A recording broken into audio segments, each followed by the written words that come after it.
বিসমিল্লাহির রহমানির রহিম। ফাইজার রান্নাঘর থেকে আমি দুলাল মাহমুদ প্রধান বলছি। আজকে আমি ফাইজার রান্নাঘরে ওই ব্রয়লার মুরগির ওই দামনা ঠ্যাং এবং কিছু গোস্ত দিয়া আর ডাউল দিয়া বুটের ডাল আর মাসকলির ডাল, এই দুইটা ডাউল দিয়া আমি একটা ঝোল করব। এই যে আপনারা দেখতেছেন আমি মুরগির গলা, ঠ্যাং এগুলো সব দিয়ে দিছি। হ্যাঁ, আমি ডাউল দিয়ে দিছি। দিয়ে আমি আগেই হলুদ প্রথম দিয়ে দিছি আমি আদা রসুন, তারপরে হলুদ মরিচ ধইনা জিরা, পরে দিছি আমার নিজের হাতে বানানো একটা গরম মশলা। পরে আমি এখন আবার এই যে একটু মরিচ দিলাম, দুইটা তেজপাতা দিলাম। ফাইজার রান্নাঘরের পাক সম্বন্ধে আপনারা অনেক সময় অনেক মতামত দেন, তবে আমি বরাবর একটা জিনিস বলি কি, যে পুরানো দিনের পাক, হ্যাঁ, নানি দাদিদের হাতের পাক, সেকালের পাক কত মজা ছিল। এখন পাকের মধ্যে মজা নাই। পাক তো আমরা খাই কিন্তু আগের মতো মজা পাই না।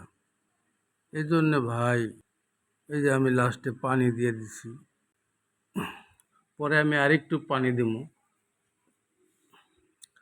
এই যে আমি এখন আপনার একটু গোলমরিচের ফাঁকি দিয়ে দিছি। এই পাকটা আপনার বুটের ডাল দিয়ে তো সবাই গরু গোস্ত পাকান, খাসি পাকান, আমি এই যে ব্রয়লার মুরগির ঠ্যাং ম্যাং এগুলো দিয়ে পাকাইতেছি ঝোলটা। এমন মজা, এটা চাইটা বইটা খাওয়ার মতো, আপনারা মানে কল্পনা করতে পারবেন না। আমার বাসায় আমি প্রায় এটা পাক করি, আমরা এটা রুটি দিয়ে সাধারণত খাই। এটা রুটি দিয়ে খাওয়ার জন্য পাক করি। এটা পাকটা অত্যন্ত একটা মজার পাক। আপনারা যদি একবার কেউ পাক করে খান, হ্যাঁ, একবার খালি পাক করে খান, তারপর যদি আপনারা বলেন হ্যাঁ যে এটা মজা হয় নাই, তাহলে আমি কি বলবো। মানে একবার আপনারা ট্রাই করেন, অন্তত একটু লস করেন আমার জন্যে। এই ডাউলটা মুরগির ঠ্যাং দেওয়ার ডাউল, আমি এটাই নাম দেব মুরগির ঠ্যাং। এনে আমি গিলা কলিজা দিই না, এই ঠ্যাং দামনা, হ্যাঁ, একটু ওই যে হাড় জাতীয় বলে অবশিষ্ট, আমি প্রায় 500 গ্রামের মতো দিছি, আর 600 গ্রাম দিছি ডাউল। 500 গ্রাম মুরগির হাড্ডি দিছি, আর 600 গ্রাম দিছি ডাউল। এর মধ্যে 400 গ্রাম হয়েছে আপনার বুটের ডাল, আর মুগ ডাল হয়েছে 200 গ্রাম। আর 4 চামচের আমি 1 চামচ করে দিছি আপনার হলুদ 1 চামচ, মরিচ 1 চামচ, ধন্যা 1 চামচ, জিরা 1 চামচ, পরে আমি গোলমরিচ দিছি 1 চামচ, আর আমার হাতে বানানো গরম মশলা দিছি 1 টেবিল চামচ। এটা 1 টেবিল চামচ দেওয়ার একটা কারণ, এটা অনেকগুলা ঝোল, হ্যাঁ, থাকবো। আপনারা যেই পরিমাণ দেখতেছেন প্রায় এই পরিমাণই থাকবো।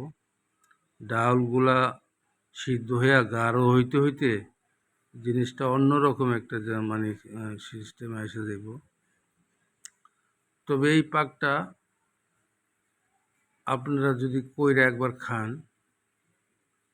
আপনারা অনেকে তো খাইছেন হয়তোবা, আমি জানি না, বলে আগিলা দিনে এই পাকটা করতো। এই পাকটা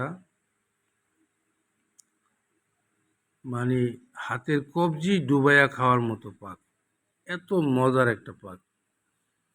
আমি জানি না, হয়তো আপনারা অনেকে ব্রয়লার মুরগিই খান না, ঠ্যাং তো দূরের কথা। হ্যাঁ, আমি আবার ব্রয়লার মুরগির ঠ্যাং, গিলা কলি যেগুলো খাই, হ্যাঁ, আমার কাছে ভালো লাগে, আমি খাই। তো আপনারা এই পাকটা করবেন। আমি অল্প একটু লাস্টে নামানোর সময় আমি অল্প হালকা একটু গোলমরিচের গুঁড়া আর জিরা, এই দুইটা গোলমরিচের পাউডার আর জিরা ভাইজা পাউডার করা আছে, অল্প একটু দিয়া নামাবো। আমি আর এখানে এক্সট্রা কিছু মশলা দিছি আনাম, 2টা এলাচ দিছি, আপনারা একটা দিলেও পারবেন। আমি 2টা এলাচ দিছি, আর এমনি সাদা এলাচ দিছি 2-3টা, দারচিনি দিছি, লং দিছি 2-3টা, হ্যাঁ, এগুলা দিছি, তেজপাতা দিছি 2-3টা, কাঁচামরিচ তো আপনারা দেখলেনই দিছি যে।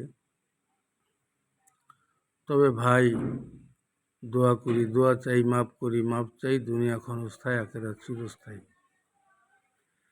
আমরা সবাই মৃত মানুষ ভাই, আমরা কেউ কিন্তু জীবিত নাই। হ্যাঁ, কুল্লে নাফসি যায়িকাতুল মউত, প্রত্যেকটা প্রাণী একদিন মৃত্যুর স্বাদ গ্রহণ করতে হবে।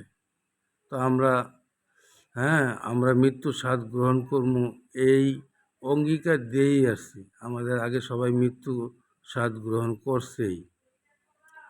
একটা জিনিস একদম পরিষ্কার, দেখেন জেলখানার আসামিদের ফাঁসি হয়, তারা তারিখটা জানে, তাদের জানায় দেওয়া হয় আপনাদের অত তারিখে, জুন মাসের 12 তারিখে রাত 12টা 1 মিনিটে আপনার ফাঁসি।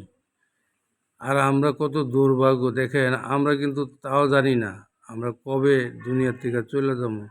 হ্যাঁ, আমাদের যাইতে হবে, এটা সত্য, এটা বাস্তব, যাইতেই হবে। দুনিয়া থাকার জায়গা না, কেউ থাকতে পারে নাই, আর কেউ পারবেও না।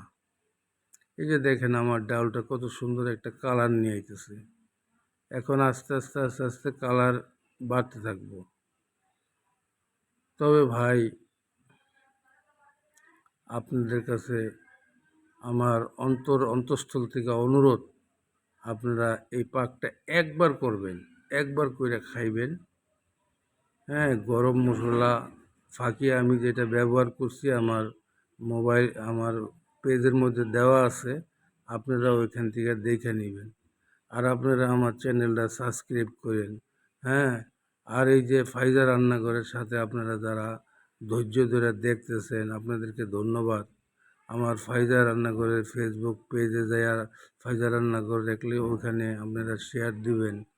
হ্যাঁ, আর বেশি বেশি ফাইজা রান্নাঘরের সাথে থাকবেন। আসসালামু আলাইকুম রহমতুল্লাহ।